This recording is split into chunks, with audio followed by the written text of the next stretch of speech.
भारतीय शेयर बाजार की कर लेते हैं साहब, क्योंकि भारतीय बाजार में भूचाल आया हुआ है।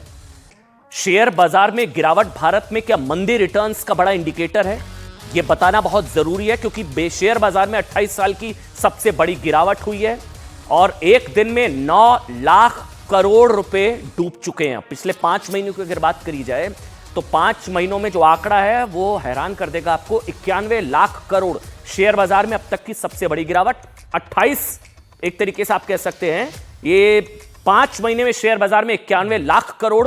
मतलब क्या अमेरिका समेत दुनिया भर की अर्थव्यवस्था जिस तरह दबाव में है उसका असर अब भारत पर भी पड़ने वाला है, क्योंकि ध्यान से सुनिएगा, अमेरिका के राष्ट्रपति बनने के बाद डोनाल्ड ट्रंप टैरिफ वॉर समेत कई ऐसे फैसले कर रहे हैं जिससे मंदी का ग्लोबल रिस्क बढ़ रहा है। यह आपसे जुड़ी हुई खबर है। मार्केट क्रैश, अमेरिका, चीन, जापान, जर्मनी समेत देश की अर्थव्यवस्था खतरे के निशान को छू रही है। दलाल स्ट्रीट है ना, पूरी तरह से लाल है इस वक्त। इन देशों में बड़े पैमाने पर नौकरियों में कटौती हो रही है। इसके अलावा कई बड़ी रिसर्च फर्म दुनिया में मंदी का अलर्ट जारी कर चुके हैं। मेरे साथ मार्केट एक्सपर्ट जो हैं, आर्थिक मामलों के जानकार वीरेंद्र सचदेवा जी, विजय सरदाना इस वक्त मेरे साथ, माफ करिएगा, विजय सरदाना जी मेरे साथ हैं और शरद कोहली जी हैं।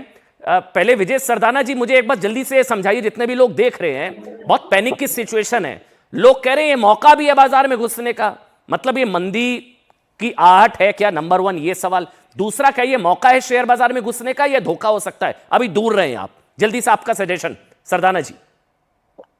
देखिए, जिस तरह से दुनिया भर में हलचल है, जिस तरह से हमारे यहाँ पे मार्केट का वैल्यूएशन था और जिस तरह से पॉलिसी रिफॉर्म्स की उम्मीद थी जिसके कारण विदेशी निवेशक भारत में आए, उन सब में इस समय थोड़ा सा पॉज लगा हुआ है।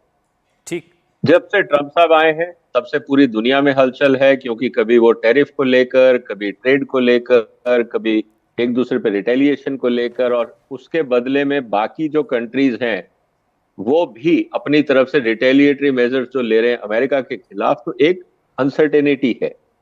भारत में मोदी साहब ने कहा था कि जब वो आएंगे कुछ बड़े फैसले लेंगे, और सबको ये उम्मीद थी कि तीसरे टर्म में पूरा फोकस इकोनॉमी पे होगा। अभी तक वो देखने को नहीं मिला है।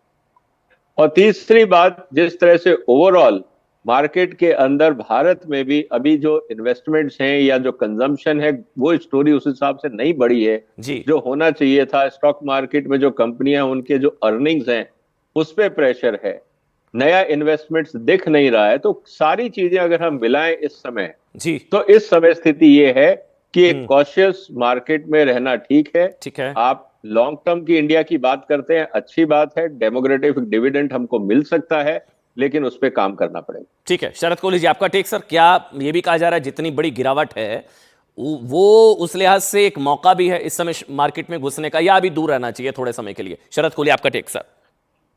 नमस्कार अमन और न्यूज 18 के सभी दर्शकों को मेरा अभिवादन। देखिए, मेरे ख्याल, मुझे लगता है कि 2-3 महीने मार्केट को थोड़ा ऑब्जर्व करना चाहिए। कई बार मार्केट से दूर रहना भी एक इन्वेस्टमेंट स्ट्रैटेजी होती है, ठीक, क्योंकि मार्केट लगातार गिर रहा है। मार्केट में एक डर को अंग्रेजी में कहते हैं अमन, टेरिफाइड।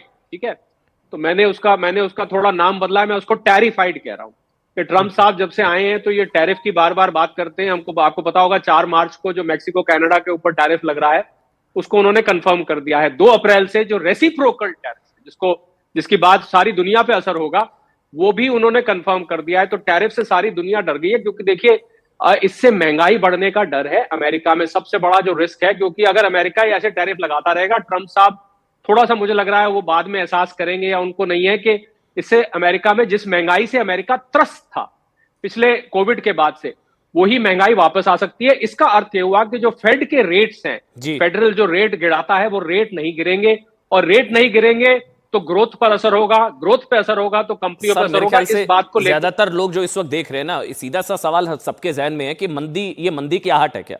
ये मंदी की आहट है या सिर्फ घबराहट है? एक जल्दी से एक कमेंट आपका, फिर विजय जी आपका एक कमेंट लूंगा। मंदी की आहट या सिर्फ घबराहट? देखिए, मंदी की आहट हो सकती है ये, क्योंकि अगर ये सिलसिला चलता रहा, इसी प्रकार से मार्केट्स गिरते रहे, इसी प्रकार से कंज्यूमर स्पेंडिंग ड्रॉप होती रही, लोगों का नुकसान होता रहा, सीधी सी बात अमन, आम आदमी का अगर नुकसान, पैसा आपका जो आपने इन्वेस्ट किया है वो अगर गिरता रहा, लोगों ने एसआईपीस जो है, 61 लाख लोग भारत में एसआईपीस करते थे। एसआईपी लोगों को समझ में नहीं आ रहा क्या किया जाए। तो अगर होता रहा तो मंडी बंदी की आहट हो सकती है। ठीक पर है। मैं समझता हूं भारत की परिस्थिति अमन अभी भी मजबूत है। ठीक है। कुछ वैश्विक कारण है जिसकी वजह से मार्केट गिर रही है। भारत अभी भी 6.5% की आज ही जीडीपी के नंबर्स आए हैं, आपको पता होगा पिछले क्वार्टर से 6.2 आया है, इंप्रूव होके आया है। ठीक है। भारत की पोजीशन बाकी दुनिया से कहीं अच्छी है, तो इतना डरने की जरूरत नहीं है। विजय जी, मंदी की आहट या सिर्फ घबराहट, नंबर एक। नंबर दो, ये भी कहा जा रहा है कि it's a chance, it's a golden opportunity, जितना तेजी से नीचे जा रहा है उतनी तेजी से रिवाइवल भी होगा, तो घबराने की जरूरत नहीं है। विजय जी, ये मैं क्या सही कह रहा हूं या गलत कह रहा हूं? विजय जी, देखिए, दो डायमेंशन इसके अंदर हैं। एक तो वो लोग जो निवेशक के रूप में लॉन्ग टर्म सोचते हैं, उनके लिए तो मार्केट हमेशा ग्रीन है, क्योंकि आप 150 करोड़ लोगों के बाजार की बात कर रहे हो। बिल्कुल ठीक। अगर मैं उसमें एक्सपोर्ट जोड़ दूं तो कंजम्पशन तो रहेगा, लोग खाना खाएंगे, कपड़े पहनेंगे, नहाएंगे, सब कुछ करेंगे, तो इकोनॉमी 80% तो चलती रहेगी। रही बात 20% जो डिस्क्रिशनरी इनकम की है, उसमें चैलेंज है।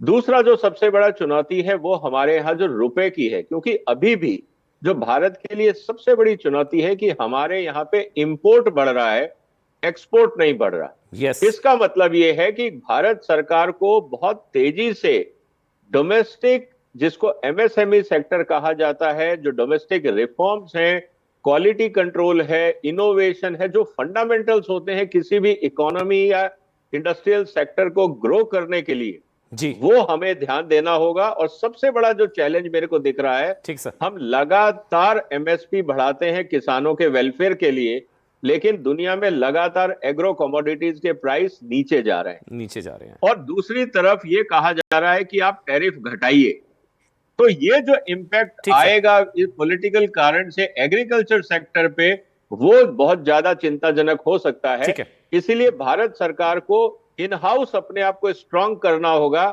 अगर अंतरराष्ट्रीय बाजार की जो हेडविंड्स हैं उनसे मुकाबला करना है। शुक्रिया विजय सरदाना जी, शुक्रिया शरद कोहली जी। लेकिन ये जानना भी जरूरी है कि मतलब घबराहट इसलिए भी होती है, 15 मिनट में 9 लाख करोड़ 15 मिनट में बाजार खुलते ही पूरा आंकड़ा निकल कर आता है, तो 5 महीने में 91 लाख करोड़ 91 लाख करोड़ जो है वो स्वाहा हो जाते हैं। लेकिन हाँ, फंडामेंटल्स मजबूत है भारत के। दूसरी तरफ वर्ल्ड बैंक जैसी संस्था कह चुकी है कि भारत की अर्थव्यवस्था अभी भी बेहद मजबूत है। शुक्रिया आपका सरदाना जी और